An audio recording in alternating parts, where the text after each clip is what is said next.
Hello and welcome to the Warhammer 40k Mordian Glory video, and today guys we are going to be talking about 9th edition, which was announced over the weekend. So unless you have been living under a rock, Warhammer 40k 9th edition is now official. Now I did talk about this in my live stream that I did earlier in the week, and I said that I believe that from what I understood and the sources that I have, that 9th edition was going to come this weekend, and indeed it did. So that's really good. Good to know that I still have my, my contacts in the Inquisition. As far as rules go, not a lot was revealed. There are some leaks going around, and there are some people that have got their hands on like an FAQ, but to be honest, it's mostly talking about the FAQ mostly covers, will my old stuff still be valid, and the answer is yes. So we'll say that straight away, guys. 9th edition is an edition to be excited for, because we've all been buying these Psychic Awakening books and whatnot, and these supplements and Vigilus, and it's good to know that all the books that we've bought over the last 3 years aren't going to have to go down the toilet, which is nice. To be honest, it is nice. I think basically this is going to be 8.5, and how it's been described to me is that 8th edition was the base, it was the skeleton, it was we're going to simplify it and we're just going to take it back to basics. And now, after 3 years of feedback, Games Workshop are now adding some additional complexity to the game. You see a lot of long beards, really long beards, didn't like 8th edition. To this day, they still maintain that it's not as good as the old editions, because the rules are much more simplified. However, Games Workshop has basically said, look, we've listened over the last 3 years, and so we're going to be adding meat to the bone. And that's essentially what 9th edition will be. So, an example of this is that they have said that tanks will no longer be able to be locked up in combat, which is one that obviously we're all very excited about here over at the Guard. There will be some restrictions on how the tanks will work. So if they are tagged in combat, they will have to shoot what they're in combat with, is from what I understand, which is still fine. It's better than having to do 3 attacks hitting on 6s, but it still means that the vehicles with fly have that advantage, which is they can move out and then shoot at what they want. So it's making tracked vehicles better without invalidating the advantages of being a flying vehicle, which is a very nice measured response. And I've talked about with game balance before, that often developers both in video games and tabletop games can do what's basically a double dip, where they overcorrect. And in this case, it doesn't seem like an overcorrection. You can still shoot, but you've got to shoot what you're in combat with. Sometimes that'll be great. Someone's trying to tag you with a single grot, fine. If you just blast that grot next turn, it's still wasted your firepower, but at least you've actually been able to blast your way out of it. But if you're stuck in combat with a bunch of Terminators, you're going to have to fall back not to die. And then if you were a flying vehicle, you still have that advantage where you can shoot what you want. So it is a balanced way of saying, look, this is how we're going to make tanks harder to lock up, but they're still totally lock up. You can still totally lock them if you need to. You just no longer can lock them with crappy chaff units, which is fine. So that's an example of how the rules, more complexity has been added to the rules. Now let's go through some of the other things that they previewed, and my thoughts, and what I think it means for 9th edition and armies in 9th edition. So we all saw the really epic trailer, and it has now been confirmed that basically Necrons are going to be the big bad for 9th edition. And that's totally cool. That's cool. It's been a lot of Imperium versus Chaos, guys. It's been a lot of that for many editions. 6th edition was, I'm pretty sure Imperium versus Chaos it was dark. I think 6th edition was Dark Angels versus Chaos, and then you had that again. Similar thing in 7th edition, and then we've had Chaos versus Death Guard. It's been Imperium versus Chaos for a long time, and now what we're seeing is it's going to be Imperium versus Necrons, which is good because a lot of people were getting a bit upset with Games Workshop just showing favoritism to basically human factions, being still called Chaos a human faction, they're just the bad guy humans. So this will hopefully be the addition of the Xenos. At the very least, it's the addition of the Necrons, which will make a lot of Necron players very happy because they are meant to be one of the bigger ultimate threats. And there was a very, very nice animated trailer which they showed some Space Marines and Necrons and Sisters of Battle battling against some Necrons, and they said pretty much everything you see in that trailer is a model that you will be able to purchase in the future. Don't forget, guys, we even got a little spot in that trailer. There were 3 little guards at the beginning of the trailer that got utterly boned. So I think that's a little hint to the guard players that don't expect anything new from us. You know, you've got what you've got. Accept it. At least you're not going to get squatted. It's like, well, you know, at least we're not totally invalidated. So there are guardsmen around, but they die. But looking at the new models, basically what they revealed was you can now get assault intercessors. Now, basically, you can get intercessors which have got heavy bolt pistols and chainswords. And some people will be going, well, what about Reavers?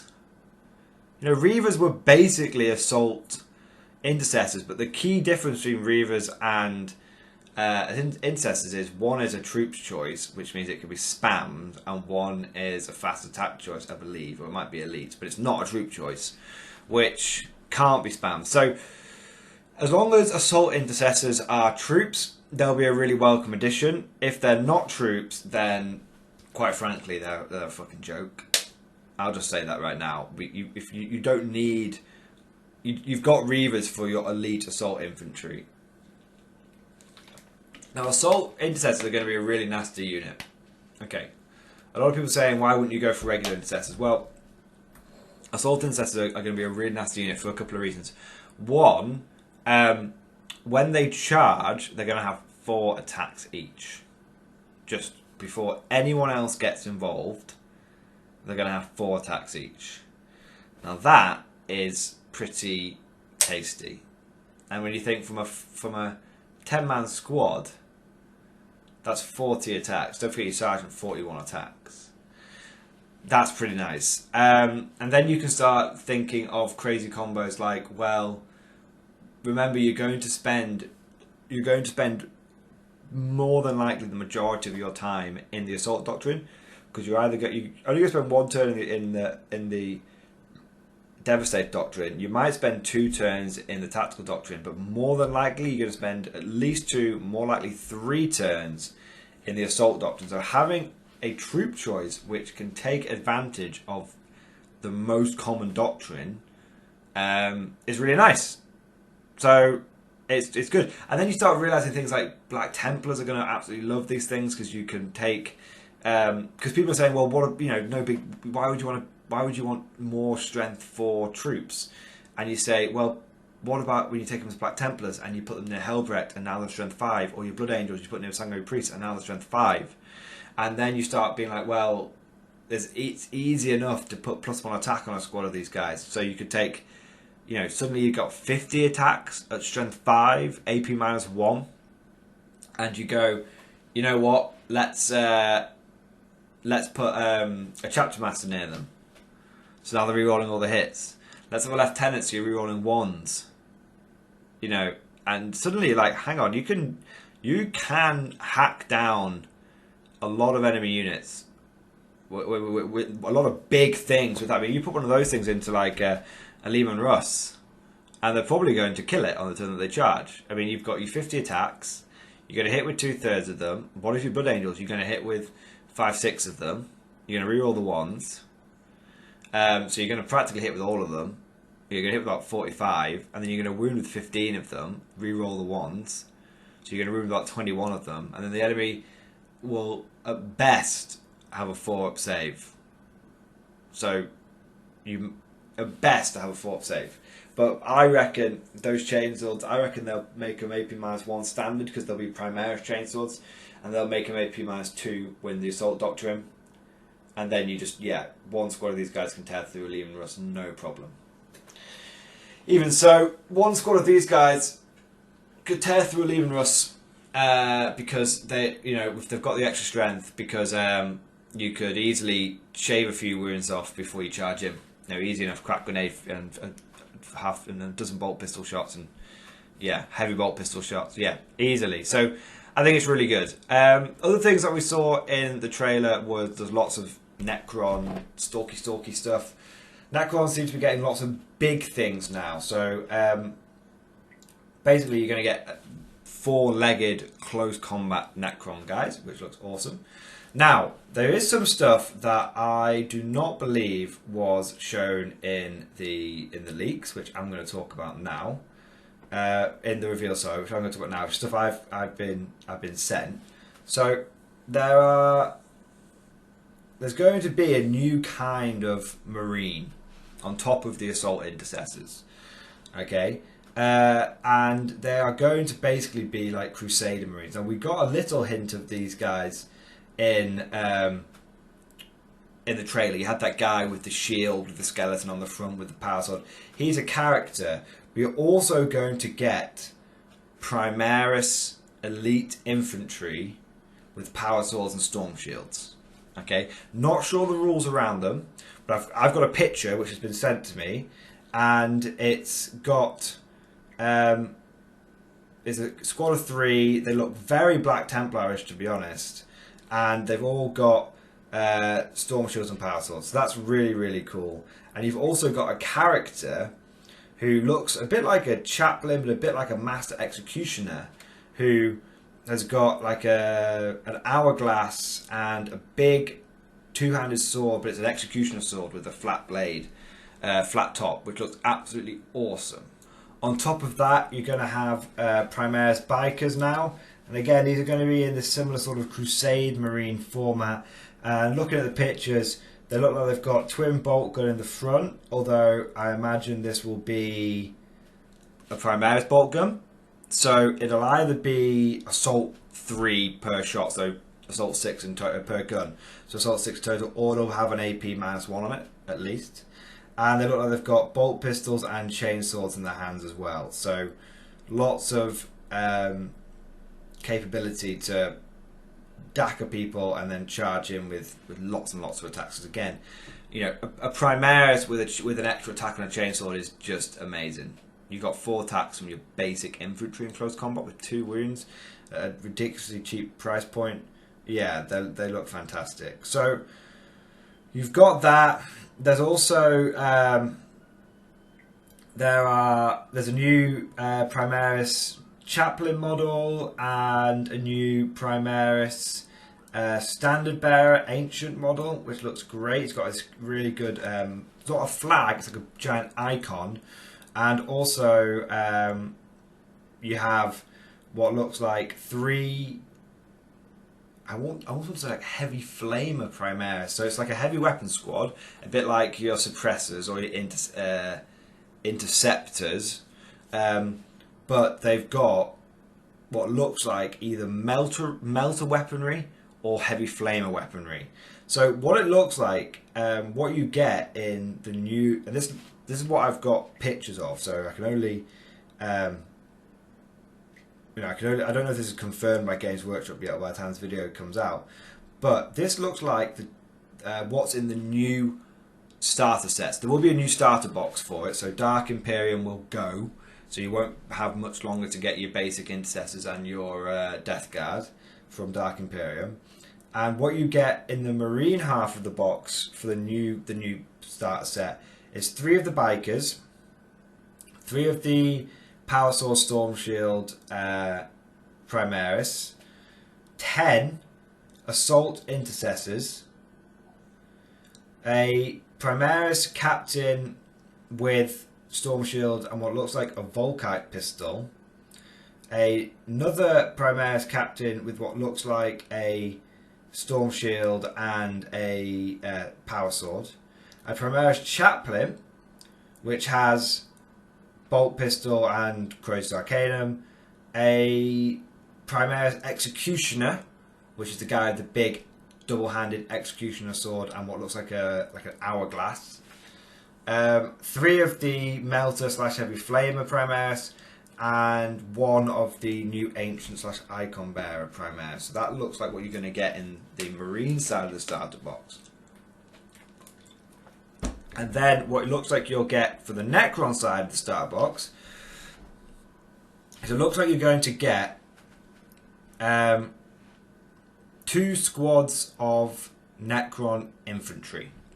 So these look like the new warriors, and they've got the new flares and the new reapers, which are the assault, the shorter range but more shots gauze flares. And then it looks like you've got 3 swarms of scarabs and a character who has a big gun. Looks like almost like a Necron Immortal gun, but looks bigger.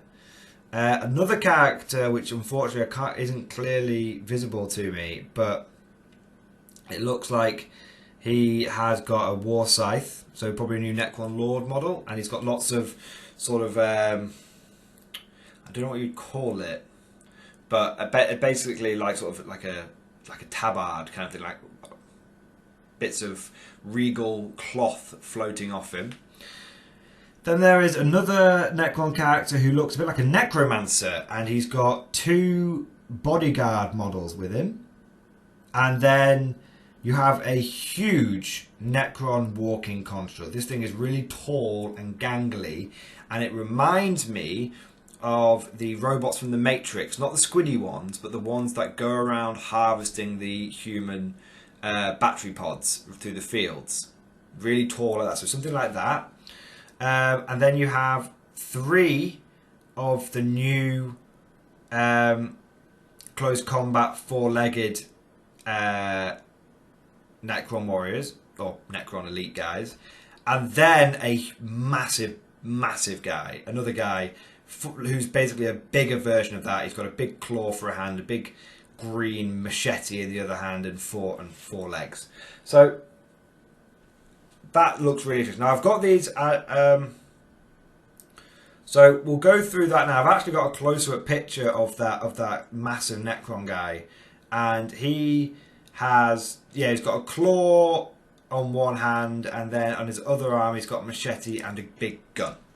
So that's really cool. So that's what I can see is the 2 halves of the new starter set, which is very cool. And I've got another picture here that's been sent to me actually. So it looks like the 4-legged guys are Scorpetek destroyers, and the little bodyguard thing looks like it's a Canotech plasma sight. So that's all interesting things to look forward to. And so that's what information I have on top of what was revealed. So going back to the big reveal then, not just the models that they showed. Obviously they've got the new Necron warriors. They look really cool. They've got the 2 different weapon options they come with now. The biggest improvement over the new Necron warriors, they talked a lot about the shambling gauge and they look a bit like zombies and stuff now. I'm not that bothered about that. They look great. They've really improved the fact that you don't have to put the weird little green tubes in anymore. So we don't have to do that anymore. So, but the design of the Necron warriors, from what I can see, they, whether you've got the new ones or you've got the old ones, it won't matter. They look, they will fit in side by side quite nicely. So that's good. The only thing I would say, if you are a Necron player, is when Games Workshop updates models and puts them in a new box, they also tend to jack the price up ridiculously. So if you're not bothered about the new sculpts, my advice would be to you and you need to get yourself lots of Necron warriors, my advice would be to get as many of the old ones as you can, because the moment they bring out the new ones, they're going to jack the price up straight away. So Other stuff that they talked about, there was a lot of fluff stuff. I'll be honest, I kind of skipped over the fluff stuff a little bit. They've got a new series of books. Space Marines, Bolter Porn, written by Guy Haley, so it'll be fine. But, you know, it's just more, it's a Space Marine Bolter Porn book. Awesome. And then big announcement that they've got the guy from Nova Open to now do, like, to head up their balance teams. They're trying to make the game as competitively balanced as possible, which is fun. And then they released a thing, you know, the nine great things about 9th edition. The key, a lot of it was, yeah, streamlined rules and awesome books, and, you know, there's all this kind of stuff. But the big takeaways was that they're going to update the terrain rules. So terrain is going to be much more complicated now. From what I've heard, the way the terrain rules are going to change is it will be possible to get minuses to hit if you're obscured by buildings. I don't know if that's what Games Workshop said, or I picked that up from somewhere else. But that's what I've heard. So if you are obscured, you don't necessarily. You could potentially get more armor, but also get more harder to hit, which is pretty interesting. They're also going to change the way flyers work. So flyers no longer will fly around the battlefield, but instead will swoop in, do a strafing run, and swoop out. How that will work mechanically, I'm not sure. I suspect basically you will place the model down. When it's in supersonic mode, you'll place it however you want, but it must sort of continue in that direction, then go off the board. Then, so your flyer might not be on the board every single turn, but it'll be like really difficult to kill when it's flying supersonic. Or if you've got hover mode, you can have like a roving gunship. But it's basically meant to make the ones that are like fighter jets that at the moment are basically skimming the surface constantly. It's meant to make them represent that they come down from a great height, strafe the crap out of something, and fly back away again.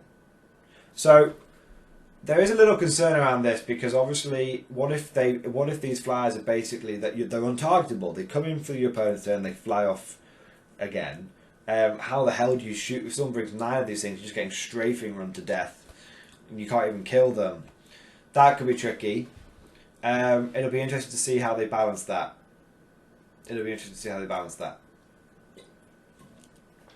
But there's some there's some murmurings in the sort of competitive chats and stuff that I'm part of, which say that flyers are kind of going to be broken at the beginning of 9th edition.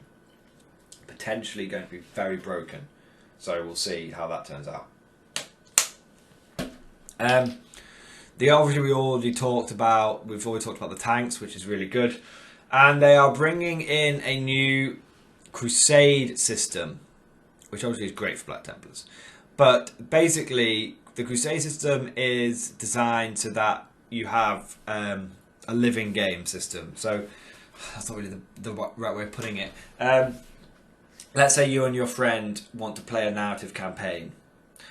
With the crusade system, if your characters earn certain traits, they will keep going. So if one of your characters gets like his leg blown off or something, it'll have reduced movement skill. Or if one of your characters gets like really good with a close combat weapon, you might get +1 to hit. That will continue on throughout your campaigns. A way of doing it. So it'll also be like there'll be a sense of consequence. So if you get absolutely smashed, you might be unable to recover from that.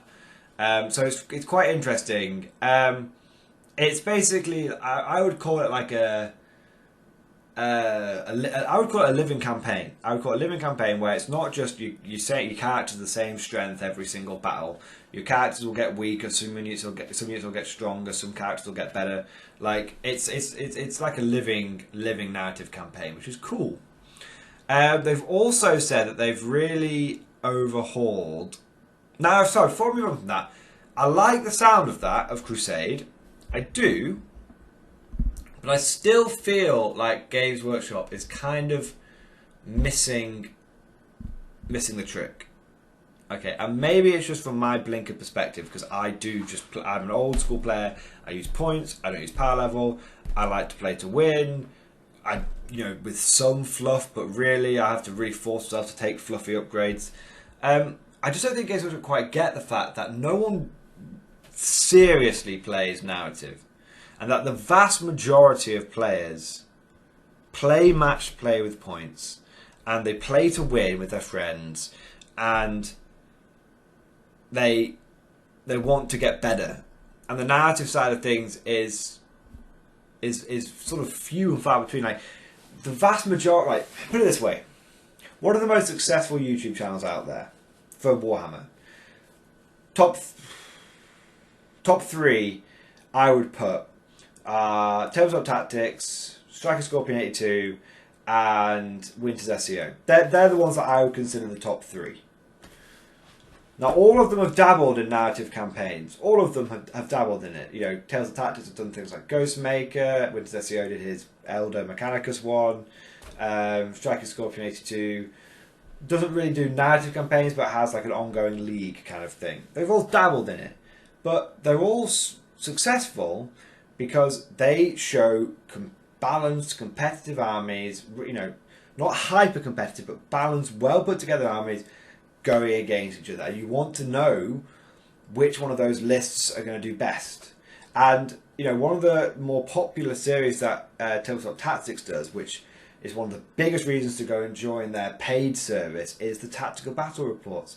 All the fluffy free view ones are on YouTube, but if you want to get a proper what list beats what, you pay for it.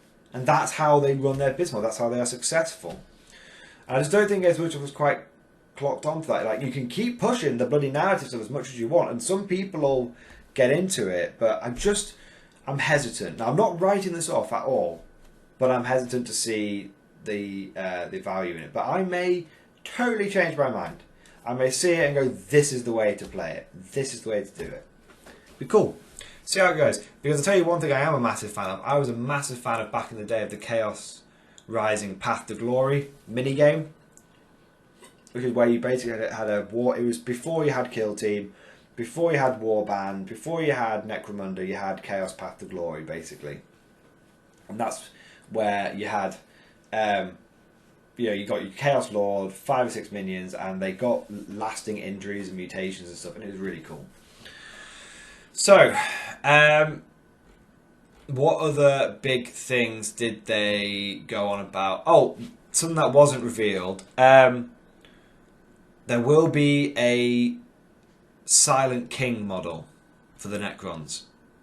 Okay? There will be a Silent King model, and he will be about avatar sized.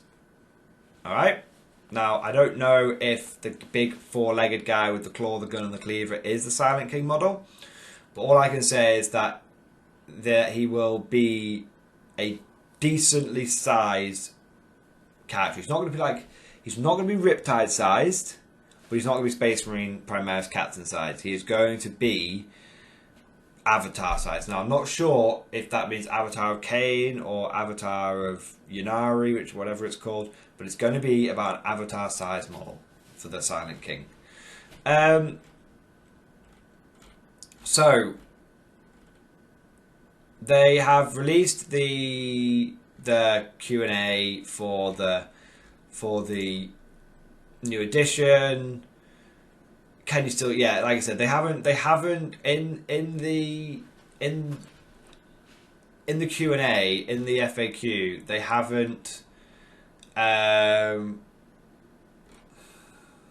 haven't revealed any rules. All they've said is everything will be fine. Yeah, everything will be fine. They have said, are there still non-Primaris Space Marines? And they said yes, they're right where you left them, and they can still be used in the game just as you can today. So they're really not switching over to the new. They're not invalidating Micro Marines. I think inevitably they will.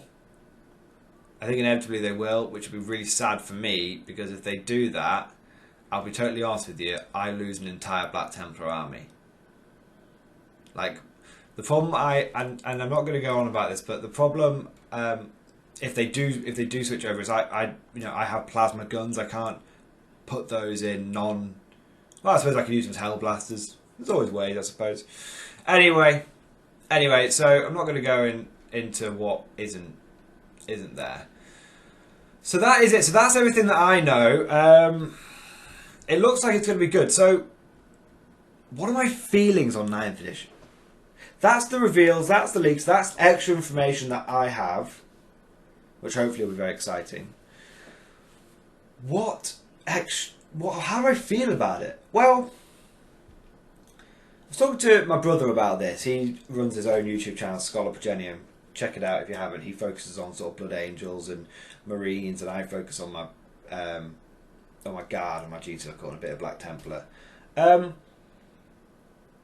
we sort of said, well, the thing is that 9th edition will be good. I'm sure it will be. You know, Games Workshop's been alright with the general core rules of the game with 8th edition, but I wasn't really looking for a 9th edition. Sounds weird, but I've been playing 8th. I've been happy with it. I understand it. I understand like, you know, tanks can get tagged. Okay, so I have to put some tactical thought into stopping my vehicles getting tagged. I understood it. I didn't really. If they hadn't released 9th edition, I would have been perfectly happy. Now they have released 9th edition. I'm still perfectly happy, but I'm not super excited for the new edition. I just think it looks nice, and I think the thing is that I think if you started in 8th, 9th edition looks really, really fantastic. Yes, all these cool things that they've done and everything. For me, it's not as needed because it's kind of like the switch from 7th edition, which was the worst edition of all time, just for the power problems. The switch from 7th to 8th was extremely exciting. That is the happiest I've been in 40k. 8th edition is probably some of the happiest gaming I've done, even with the crazy power things that have been happening recently. It's still really good. 8th to 9th, it's like, well, I'm okay with 8th.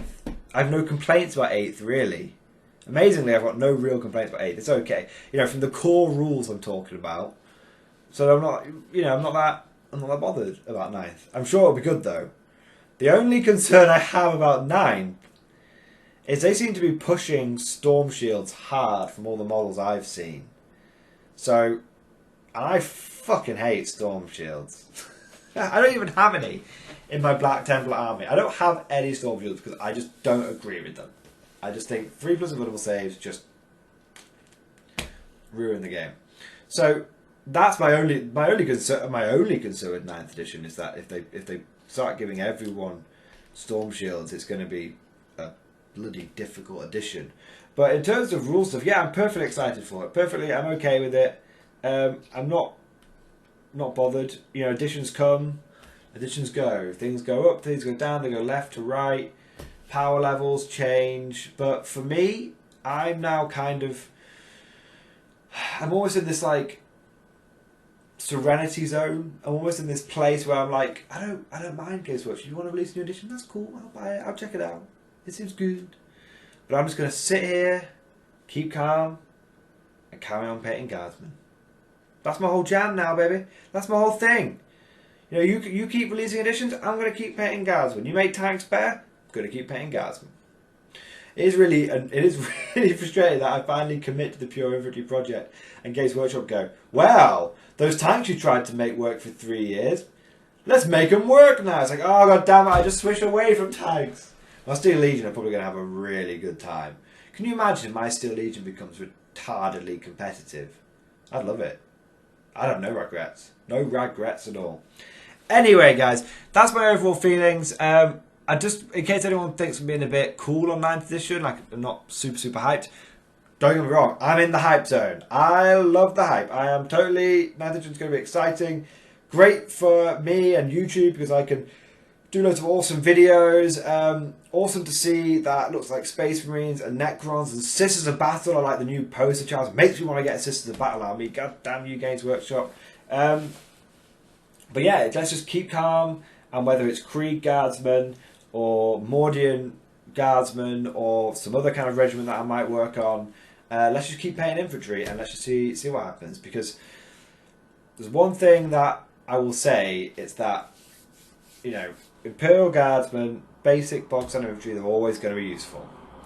Anyway, guys, hope you enjoyed this video. Let me know what you think down below. If you are curious about anything that I've talked about, any of the models that I've seen, little glimpses of and whatnot, yeah, just let me know. I can always answer a few comments down in the comment section below. And if you think there's anything that I've missed, let me know, because I can always do it. I'm going to be doing loads of follow-up videos and speculation videos and how to prepare for 9th edition videos going forward. So I hope you guys have enjoyed this one. Let me know what you think down below, and of course, I'll see you guys next time.